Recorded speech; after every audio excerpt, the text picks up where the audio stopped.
This is all part of Donegal. If you head about 40 miles north of there, it will take you to Ireland's most northerly point at a place called Malin Head, and which is directly in line with another place you might have heard of called Newfoundland, just to give you an idea of actually how far north you are. I could live over in the Republic of Ireland with my wife and children and work here in Northern Ireland without any major restrictions.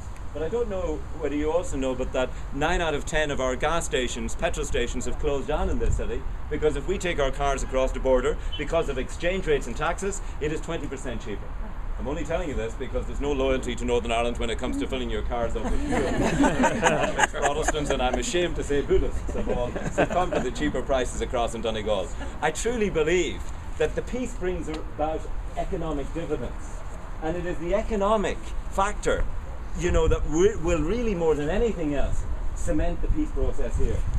I've looked at the history and studied the history for years here, and it always amazes me that, you know, over the last 300 years, that when Northern Ireland was calm, we had very low rates of unemployment. When Northern Ireland was violent, we often had very high rates of unemployment. Just look at the Second World War. There were nearly 750,000 servicemen and women passed through the waters of Northern Ireland, from the United States of America, from Canada, from Britain, from France. And Derry, London Derry, was a major base for the Allied forces. In 1942, our unemployment rate here was 0%, or as close to 0% as you get. Catholics and Protestants united behind the Allied cause. I do not want you to take this the wrong way, because I'm only saying it tongue-in-cheek, but we almost lamented the ending of the Second World War here, because when the Allies left, well, the jobs left as well, and the unemployment rate began to rise and rise and rise. So by 1968, the unemployment rate had risen to 27%.